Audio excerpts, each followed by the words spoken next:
नमस्कार, मैं हूं doctor BK Verma, clinical psychologist. दोस्तों, रोज़मर्रा की ज़िंदगी में बहुत सारे ऐसे कठिन परिस्थिति आते हैं जिनका सामना लोगों को करना होता है। कुछ लोग तो आसानी से उसका सामना कर लेते हैं, लेकिन कुछ लोग उन्हीं परिस्थितियों में उलझ कर रह जाते हैं और उसे काफ़ी गंभीरता से लेने लगते हैं। वैसे किसी भी टारगेट बिहेवियर के प्रति लोगों का चिंतित रहना, डरना या परेशान होना कुछ हद तक उन्हें आगे बढ़ने में मदद ही करता है। जैसे एग्ज़ाम के डर से बच्चों का पढ़ाई पर ध्यान देना, बॉस के डर से ऑफिस में जल्दी पहुंच जाना, उसी तरह से किसी बैंक के एम्प्लॉइज़ या मल्टीनेशनल कंपनी के एम्प्लॉइज़ को महीने के अंत तक टारगेट को पूरा कर लेने की चिंता रहना, ये सब आम बातें हैं। किंतु जब व्यक्ति बिना किसी ठोस समस्या के बेवजह चिंतित रहने लगे, बेवजह परेशान रहने लगे, उसे घबराहट हो, डर हो कि कहीं कुछ हो न जाए, वो डर के मारे घर से बाहर नहीं निकले, किसी बीमार व्यक्ति को देखने नहीं जाए क्योंकि उसके अंदर ऐसी सोच हो कि कहीं वो बीमारी मुझे भी ना हो जाए, दूसरे किसी दुखी व्यक्ति की बात सुनना नहीं पसंद करे क्योंकि दूसरे के दुख सुनेंगे तो कहीं मेरे साथ भी ये परेशानी ना हो जाए। तो इस तरह की सोच रखने वाले व्यक्ति को मानसिक बीमारी होने की संभावनाएं अधिक होती है।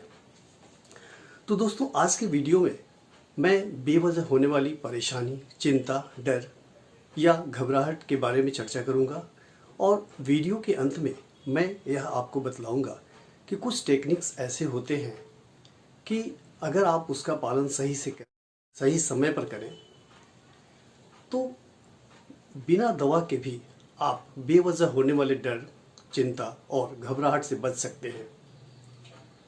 तो आइए वीडियो शुरू करते हैं। और आज के वीडियो में मैं बेवजह होने वाले चिंता, डर और घबराहट के विषय में चर्चा करूंगा और वीडियो के अंत में मैं आपको बताऊंगा वो टेक्निक्स, वो ट्रिक्स जिससे कि यदि आप समय रहते अप्लाई करें तो आप बेवजह दवाई लेने से बच जाएंगे और बिना दवाई लिए, बिना मेडिसिन लिए कैसे उससे बच सकते हैं, इसका ट्रिक्स बताया जाएगा। तो वीडियो को आप अंत तक देखेंगे और वीडियो यदि अच्छी लगे तो इसे लाइक, शेयर और सब्सक्राइब ज़रूर करेंगे। दोस्तों, चिंतन करना एक स्वाभाविक मानसिक प्रक्रिया है और इसे कोई बच नहीं सकता है। लेकिन जब वह चिंतन, जब वह थिंकिंग निगेटिव हो जाती है तो परेशानी का कारण बन जाती है। किसी भी व्यक्ति का निगेटिव थॉट्स उसके पास्ट एक्सपीरियंस से आधारित होता है। व्यक्ति अपने निगेटिव थॉट्स को पूर्व के अनुभव से जोड़ने लगता है, उसके साथ उसको एसोसिएट करने लगता है अपनी परेशानी से, और फिर वो चिंतित रहना, डरना, घबराहट होना, ये सब सारी प्रक्रिया शुरू हो जाती है। तो इसे आप एक उदाहरण से समझें। एक 18 साल, एक 18 ईयर्स ओल्ड बच्चा, एक 18 ईयर्स ओल्ड लड़का आया जिसकी परेशानी ये थी, सीने में दर्द होना, घबराहट होना, कभी कभी धड़कन तेज हो जाना, उसे किसी भी काम में मन नहीं लगता था, हमेशा अकेले रहना, उदास रहना। उसके पेरेंट्स जब क्लिनिक लेकर आए, उनका प्रॉपर इन्वेस्टिगेशन हुआ और उनका हर इन्वेस्टिगेशन नॉर्मल आया, जैसे कि उनका ईईजी हुआ, कैसा क्यों हो रहा है, सीटी स्कैन, एमआरआई, सब कुछ नॉर्मल आया। फिर भी उस बच्चे को घबराहट, चिंता और डर रहता था कि हमें कुछ हो जाएगा, हमें कुछ हो जाएगा। बस उसकी यही परेशानी थी कि हमें कुछ हो जाएगा, मैं नहीं बचूंगा, अब सब कुछ बेकार हो गया। और इस वजह से उसे किसी भी काम में मन नहीं लगता था। जबकि हाल ही में अभी +2 का उसका रिजल्ट आया और उसने 90% से रिजल्ट पास किया था। ऐसी कोई चिंता एकेडमिक लेवल से नहीं थी।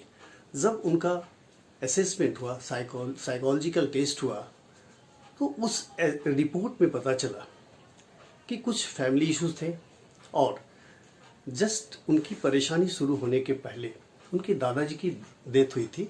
और दादाजी का डेथ होने की वजह क्या थे, उनका ब्रेन हेमरेज हुआ था और उनकी आवाज़ें भी बंद हो गई थी ब्रेन हेमरेज होने के पहले।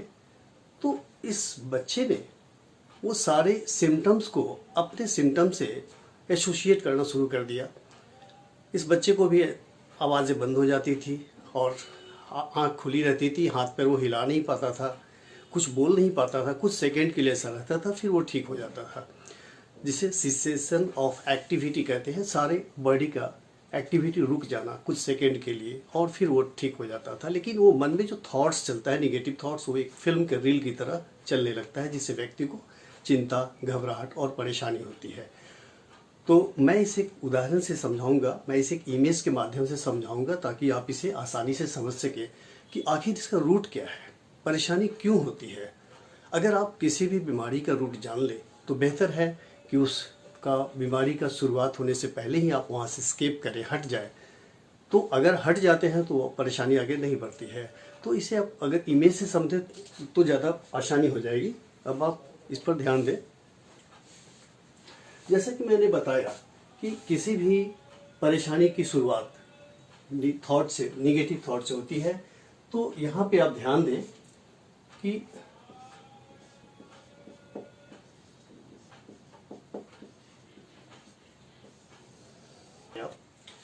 थिंकिंग करना एक स्वाभाविक प्रक्रिया है, किसी को भी ये होता है और इसे वो बच नहीं सकता है। लेकिन जब थिंकिंग निगेटिव हो जाती है, तो परेशानी की शुरुआत होती है।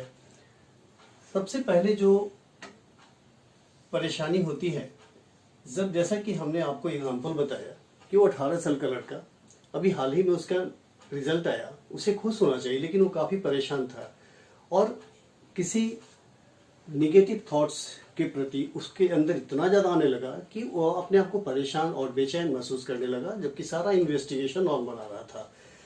तो निगेटिव थॉट्स आने की वजह से क्या होता है कि व्यक्ति के अंदर कुछ एप्रीहेंशन होने लगता है कि हमें क्या हो रहा है,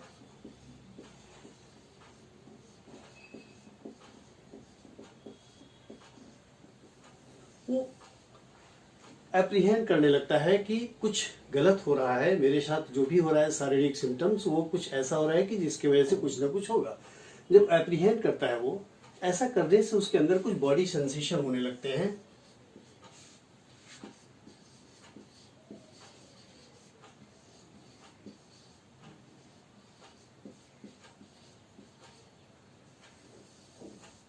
उसके अंदर बॉडी सेंसेशन होने लगते हैं, जैसे कि जब कोई व्यक्ति निगेटिव थॉट्स में उलझ के रह जाता है तो सबसे पहले जो उसके अंदर परेशानी होती है, आप इसे कुछ इस तरह से समझें कि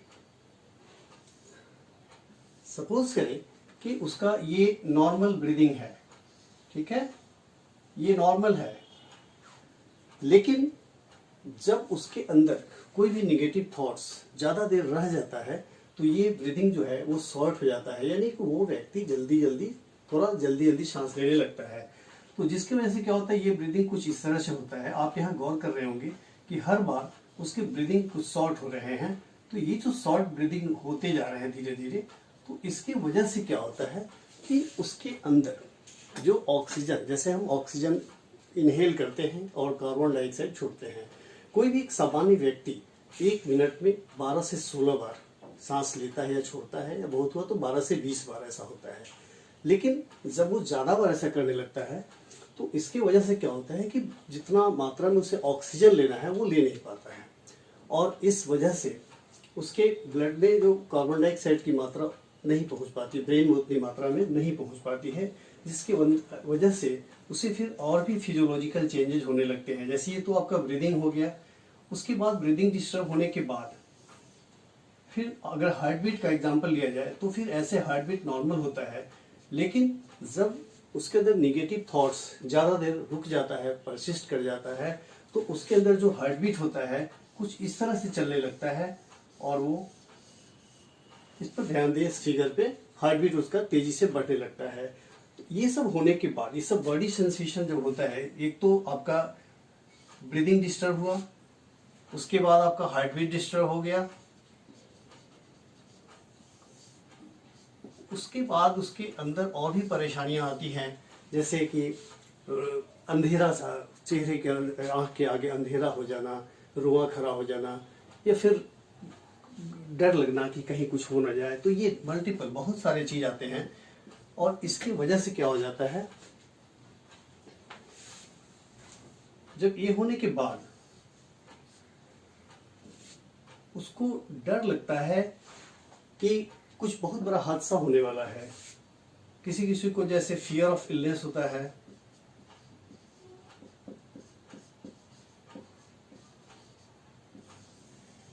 जब बॉडी सेंसेशन होता है, तरह तरह की परेशानियां होती हैं, तो पेशेंट को ये लगता है कि हमें कुछ बीमारी तो नहीं हो गया है। ऐसी स्थिति में अगर कोई भी बाहर है, अकेले रह रहा है हॉस्टल में या कहीं बाहर सर्विस के ट्रिप में गया है, ऑफिशियल ट्रिप में गया है, अगर उसको इस तरह के निगेटिव थॉट से शुरुआत होती है, एप्रीहेंड करता है और फिर बॉडी सेंसेशन होता है, उसका मिस इंटरप्रिटेशन करता है, उसे लगता है कि हमें कोई बीमारी तो नहीं हो गई है, और फिर उसके बाद वो उसे लगता है कि कहीं हम मर जाएंगे तो क्या होगा, फियर ऑफ डेथ।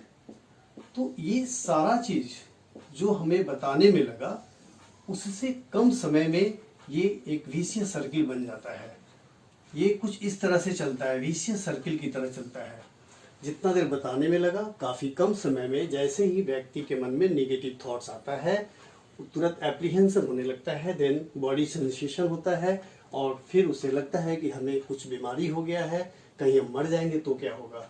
और जब ये स्थिति बहुत भयावह हो जाती है तो पेशेंट खुद या परिवार वाले उसे लेकर के डॉक्टर के पास चले जाते हैं। ठीक है, वो डॉक्टर से कंसल्ट करते हैं, जहाँ पे उन्हें मेडिसिन दिया जाता है और तरह तरह के इन्वेस्टिगेशन कराने पड़ते हैं।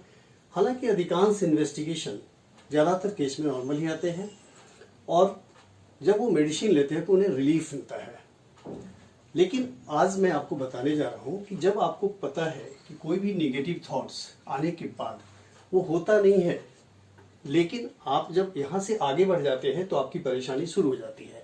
तो जो काम आप यहाँ कर रहे हैं, लास्ट स्टेज में आके कर रहे हैं, मैं आपको ये बताऊंगा कि आपके अंदर निगेटिव थॉट्स जब आ रहे हैं, आप यहीं से बाहर क्यों नहीं हो रहे हैं। आपको पता है कि मेरे अंदर जो भी आ रहा है कोई उसका बेस नहीं है, वो बेसलेस है, कोई वजह नहीं है उसका, लेकिन फिर भी आप उसके बारे में सोचे जा रहे हैं। तो ज़्यादा सोचने से क्या होता है कि आगे ये चीज़ बढ़ जाता है। तो जब आप यहाँ से बाहर आ जाएंगे तो स्वाभाविक है कि आपके अंदर ये सब नहीं होगा, और जब ये नहीं होगा तो ये नहीं होगा, क्योंकि कभी भी कोई अगर बोले कि मुझे डर लग रहा है, घबराहट हो रही है, तो किसी को भी डायरेक्ट डर या घबराहट नहीं होती है। उसके पीछे कुछ न कुछ नेगेटिव थॉट्स, कुछ न कुछ परेशानी होती है। अगर कोई वजह नहीं है, खास ठोस प्रमाण नहीं है, और बेवजह व्यक्ति बोले कि हमें डर लग रहा है, पता नहीं क्यों लग रहा है, इट मीन्स कि समथिंग निगेटिव है उसके साथ। उसे अगर वो निगेटिव थॉट्स के बाद अगर तुरंत बाहर आ जाए तो ये सारी परेशानी नहीं होगी। ठीक है, तो आप कोशिश करें कि जो काम आप लास्ट में करते हैं, यहाँ आके निकलते हैं, और कभी कभी तो ऐसा होता है कि पेशेंट को आईसीयू में भर्ती करना पड़ता है इस स्टेज में आकर के, लेकिन जब आप यहाँ निकल जाएंगे तो ये परेशानी आपकी बढ़ेगी नहीं। अब यहाँ निकलने के लिए हम आपको बता रहे हैं कि अगर निकलेंगे तो किस किस टेक्निक से निकलेंगे, क्या तरीका है उसको निकलने का। ठीक है, तो इस चक्रव्यूह से बाहर आने के लिए आपको कुछ एडवाइस दे रहे हैं, आप उसे करेंगे तो आपको फायदा होगा।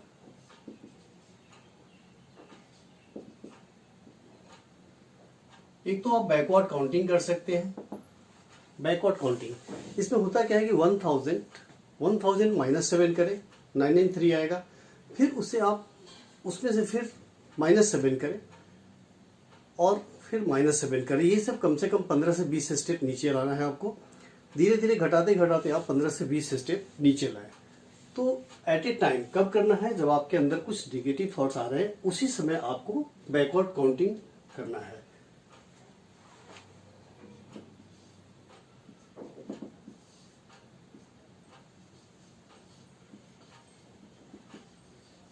हर आदमी के हाथ में मोबाइल है आजकल। ठीक है, जैसे ही कुछ निगेटिव थॉट्स आ रहे हैं, आप एट द सेम टाइम, जैसे कि हमने बताया था अभी थोड़ी देर पहले के फिगर में कि निगेटिव थॉट्स आता है, उसके बाद एप्रीहेंशन होता है। तो उसके पहले, एप्रीहेंशन होने के पहले, जैसे निगेटिव थॉट्स आ रहा है, आप वहीं से स्केप कर जाए, वहीं से बाहर निकले। आप या तो बैकवर्ड काउंटिंग करें या फिर मोबाइल से किसी से भी, किसी भी अपनों से बात करें, लेकिन शर्त ये है कि आप उस पर अपनी बीमारी की चर्चा नहीं करेंगे, कोई ना कोई प्लेजेंट बातें करें। अगर ऐसा करेंगे तो आपको जरूर फायदा होगा। और एक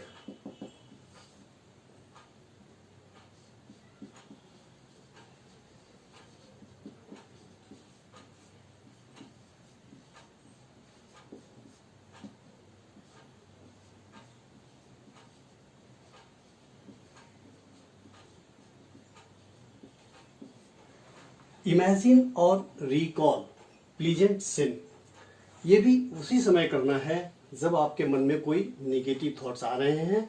आप तुरंत वहां से बाहर निकलें, या तो बैकवर्ड काउंटिंग करें या फिर मोबाइल से किसी से बातें कर लें जो कि टॉपिक कभी भी बीमारी से रिलेटेड नहीं होनी चाहिए। और तीसरा क्या है कि इमेजिन करें, यानी कि अगर आपके अंदर कल्पना शक्ति है, इमेजिनेशन पावर है, तो आप आराम से बैठ जाएं और कोई भी एक अच्छे दृश्य की कल्पना करें।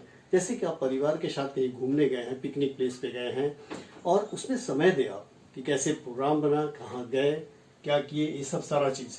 या यदि आप पहले कभी एंजॉय किए हैं अपने दोस्तों के साथ, परिवार के साथ, तो उस तरह की चीज़ों को आप रिकॉल करें, फिर से आप वापस बुला करके मन में सोचें कि कैसे प्रोग्राम बना, कैसे गए, क्या क्या एंजॉय किए।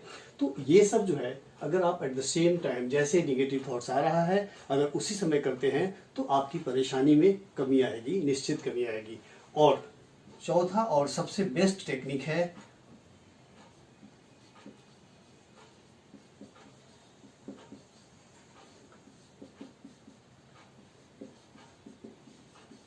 Breathing exercise. जैसे ही आपके मन में कुछ नेगेटिव थॉट्स आ रहे हैं, आप अपने आप को बिल्कुल अकेले रखें थोड़ा देर के लिए और लंबी सांसें लें। ब्रीदिंग एक्सरसाइज, लंबी सांसें लें, उसे महसूस करें। डीप ब्रीदिंग करना है, उसे महसूस करना है, फिर आराम से छोड़ना है। कम से कम इसे 15 से 20 बार करें और उस बीच किसी भी तरह का इंटरफेरेंस नहीं होने दें, जैसे मोबाइल का बजना या फैमिली मेंबर के किसी का इंटरफेरेंस, कुछ ऐसा नहीं होने दें। तो ऐसा करने से ये 4 टेक्निक में कभी कोई करे, जैसे कभी बैकवर्ड काउंटिंग कर लिए, कभी मोबाइल का इस्तेमाल कर लिए, तो कभी इमेजिनेशन या रिकॉल प्रेजेंट सीन कर लिए, और कभी ब्रीदिंग एक्सरसाइज कर लिए। इन टेक्निक्स का प्रयोग यदि आप नेगेटिव थॉट्स आने के तुरंत बाद करते हैं, तो आपके अंदर जो नेगेटिव थॉट्स आ रहे हैं, धीरे धीरे करके उसमें कमी आएगी और आप पहले से अच्छा महसूस करने लगेंगे। तो दोस्तों, मैं उम्मीद करता हूँ कि आपको आज का वीडियो जो भी हमने बताया है इस इमेज के माध्यम से आपको समझ में आई होगी। अगर कोई भी कंफ्यूजन हो तो आप कमेंट बॉक्स में लिख करके ज़रूर बताएंगे, उसमें आपको जो भी हो सकेगा आपको मदद की जाएगी। तो दोस्तों, आज के वीडियो में बस इतना ही। मिलते हैं एक नए वीडियो के साथ। धन्यवाद।